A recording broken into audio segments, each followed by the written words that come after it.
Bonsoir à tous. On se retrouve pour le débrief de notre Olympique de Marseille qui a affronté il y a quelques minutes le FC Lorient. Le match vient à peine de se terminer. L'Olympique de Marseille renverse le FC Lorient au Vélodrome et conforte sa place sur le podium. Et de 6 victoires, toutes compétitions confondues, et de 5 à la maison. L'Olympique de Marseille s'est imposé pour la 5e fois consécutive en championnat, 6e victoire de rang toutes compétitions confondues. Ce samedi face au FC Lorient, 3-1.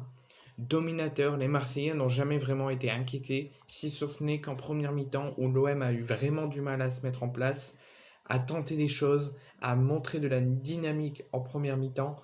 L'OM a eu vraiment du mal, mais l'OM a tenu bon malgré l'ouverture du score de Terem Moffi à la 30e minute qui trompe Pau Lopez sur un corner. Alors que le fait manquait de peu le cadre quelques minutes plus tard, l'ancien latéral gauche d'Arsenal est venu couper un centre d'Under pour égaliser et réveiller le Vélodrome. Kolasinac et Under ont été splendides, ont été extraordinaires, je les mettrai dans mes tops avec un 10 sur 10 pointé. Dans la foulée, l'OM voyait la transversale l'empêcher de passer devant juste avant la pause sur une tête puissante de Gigot et une frappe derrière d'Mbemba repoussée sur la ligne par Le Goff. L'OM a été peu inquiété en première mi-temps. L'OM a eu du mal à se montrer, mais l'OM, malgré l'ouverture du score, n'a jamais rien lâché. Les supporters olympiens n'ont toutefois pas dû attendre trop longtemps au retour des vestiaires pour que cela arrive. Au retour des vestiaires, Sanchez, grâce à un superbe enchaînement contrôle extérieur du pied droit, demi-volée, tout ça a rapidement fusillé Manon à la 53e. L'OM a fait une entame de deuxième mi-temps extraordinaire, beaucoup mieux que la première mi-temps. De quoi donner des ailes à Veretout, qui depuis la gauche de la surface a fait le break, même pas 5 minutes plus tard. Malinowski titulaire pour la première fois de cette saison aux côtés de Guendouzi et Sanchez pour former le trio offensif, laissant le couloir droit à Under tenter sa chance. Dieng sur son premier ballon a lui buté sur Manon et n'a pas pu participer à la fête et la deuxième période splendide de notre Olympique de Marseille. Qu'importe, l'OM a géré la fin de rencontre devant ses fans, a géré la deuxième mi-temps. La première mi-temps, si on fait un point sur ça, la première mi-temps, l'OM a eu vraiment du mal à se mettre dedans. Lorient a tenté des choses, l'OM a essayé de tenter des choses, mais il y a eu toujours un obstacle pour passer devant et empêcher l'OM de se montrer. L'OM a un petit peu inquiété en première mi-temps. L'OM n'a pas fait une performance des dernières premières mi-temps.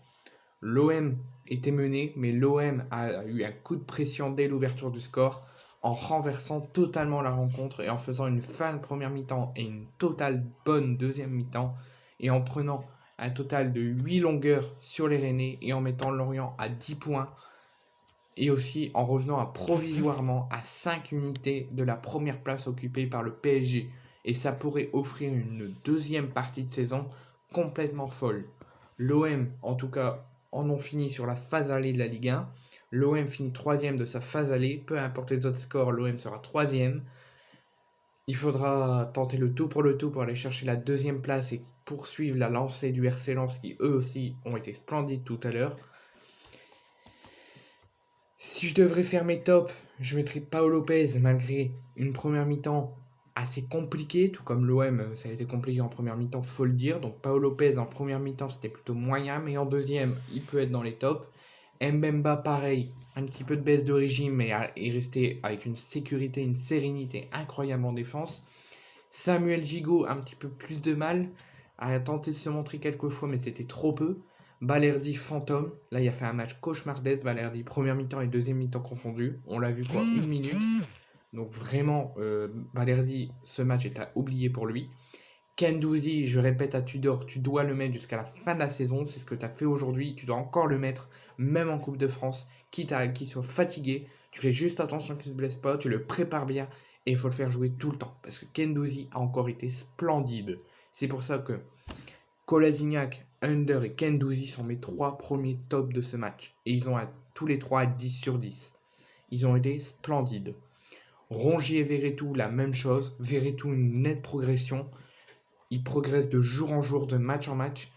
Donc il n'a pas été exceptionnel malgré son beau but, mais il progresse et il doit continuer comme ça. Rongier, lui, a eu du mal comme son équipe à se montrer en première mi-temps, mais en deuxième mi-temps, il a été extraordinaire. Pas jusqu'à aller à 10 sur 10, mais à une bonne note tout de même. Sanchez, enfin, une forte progression de sa part dans ce match. Je l'ai vu partout, il a été partout, il a essayé d'aider l'équipe en première mi-temps, pareil que Guendouzi, il a fait comme si c'était un rôle de capitaine. Et Malinowski, il m'a inquiété un petit peu parce qu'il a été très bon lors de son entrée à 3, malgré sa faute qui a fait dès son entrée, mais il a fait une très bonne entrée à 3. Mais aujourd'hui, il a eu du mal. Faut le dire, il a eu du mal. Donc l'OM conforte sa place sur le podium grâce à ce 13e succès de suite cette saison. L'OM d'Igor Tudor avance très bien, progresse très bien, remplissent pour l'instant leur objectif. Maintenant, il faut fêter ça avec les supporters, rentrer à la maison, se reposer, revenir à la commanderie dès lundi, s'entraîner et refaire ça jusqu'à la fin de la saison en allant chercher la 2e place et en même temps aller remporter la Coupe de France. Maintenant, il faut préparer la rencontre, les 2 prochaines rencontres qui vont être serrées, tendues, mais j'ai confiance en mon OM qui vont encore faire une excellente performance. Donc l'OM recevra Rennes en Coupe de France le week-end prochain, si je ne me trompe pas. L'OM ensuite recevra 2 fois, après 2 déplacements, recevra 2 fois, et ils recevront Rennes en Coupe et Monaco en Ligue 1. Il faudra gagner ces 2 matchs pour poursuivre le parcours en Coupe et potentiellement la gagner, et poursuivre la lancée et rien lâcher sur les 2 premières places que j'y crois fortement. En tout cas, je suis fier de mon OM. L'OM a encore montré que c'est un grand club aujourd'hui et je suis fier.